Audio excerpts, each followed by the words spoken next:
নির্বাচন প্রক্রিয়ার সাথে যারা সম্পৃক্ত আছেন, নির্বাচন কমিশন, তারপরে নির্বাচন পরিচালনার দায়িত্বে যারা নিয়োজিত এবং যারা নিরাপত্তার দায়িত্বে নিয়োজিত, শৃঙ্খলার দায়িত্বে নিয়োজিত, তাদের সকলের প্রতি আমাদের অনুরোধ, আপনারা প্রজাতন্ত্রের কর্মচারী হিসাবে এ দেশ আপনাদেরও, আপনারা ন্যায়নিষ্ঠভাবে, আপনারা নিরপেক্ষভাবে, সুষ্ঠুভাবে আপনাদের দায়িত্ব পালন করবেন।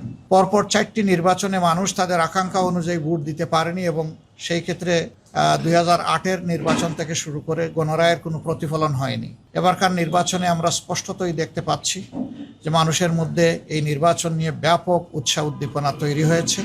যাদের ভোট গ্রামে আছে তারা দলে দলে অনেকটা ঈদের উচ্ছ্বাস এবং আনন্দের মতো তারা যাচ্ছে, নিজেদের নাড়ির টানে গ্রামেই ফিরে যাচ্ছে। সেখানে তারা ভোট দিতে চায় এবং তারা তাদের মনের মতো সরকারও দেখতে চায়। আমরা আশা করছি গণরায় প্রতিফলিত হলে বাংলাদেশ ইনশাআল্লাহ নতুন রাজনীতির দিকে আগাবে এবং নতুন যে বাংলাদেশের আকাঙ্ক্ষা জনগণ অন্তরে পোষণ করে তা ইনশাআল্লাহ বাস্তবায়িত হবে।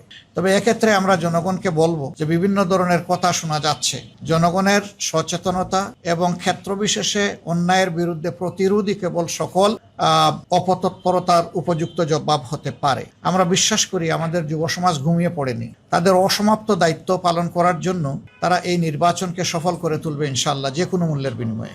এবং কেউ অন্য কিছু করতে চাইলে আমরা অনুরোধ করব জনগণ যেন নিজেদের অধিকারের পক্ষে মজবুত হয়ে দাঁড়িয়ে যায় এবং স্পষ্ট জবাব দিয়ে দেয়। আমরা আশা করছি জনতারই বিজয় হবে শেষ পর্যন্ত ইনশাআল্লাহ।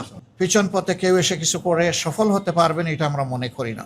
নির্বাচন প্রক্রিয়ার সাথে যারা সম্পৃক্ত আছেন, নির্বাচন কমিশন, তারপরে নির্বাচন পরিচালনার দায়িত্বে যারা নিয়োজিত এবং যারা নিরাপত্তার দায়িত্বে নিয়োজিত, শৃঙ্খলার দায়িত্বে নিয়োজিত, তাদের সকলের প্রতি আমাদের অনুরোধ, আপনারা প্রজাতন্ত্রের কর্মচারী হিসাবে এ দেশ আপনাদেরও, আপনারা ন্যায়নিষ্ঠভাবে, আপনারা নিরপেক্ষভাবে, সুষ্ঠুভাবে আপনাদের দায়িত্ব পালন করবেন। তাহলে জনগণের ভালোবাসা পাবেন, সমর্থন পাবেন এবং জনগণ আপনাদের এই কাজের প্রতি সন্তুষ্ট হয়ে অবশ্যই আপনাদের মূল্যায়ন করবে। আমরা অতীতের মতো আর কাউকে দেখতে চাই না যে সরকারি প্রজাতন্ত্রের বাংলাদেশ নামের এই প্রজাতন্ত্রটির কর্মকর্তা হয়ে কেউ নির্দিষ্ট কারো পক্ষ নেবেন, এটা আমরা একেবারেই দেখতে চাচ্ছি না। আমরা কারো আনুকূল্যও চাই না, আবার আমরা অন্য কাউকে আনুকূল্য দেখানো হোক সেটাও আমরা দেখতে চাই না। আমরা চাই সবাই নিরপেক্ষতার সাথে যার যার জায়গা থেকে এই দায়িত্ব পালন করবেন।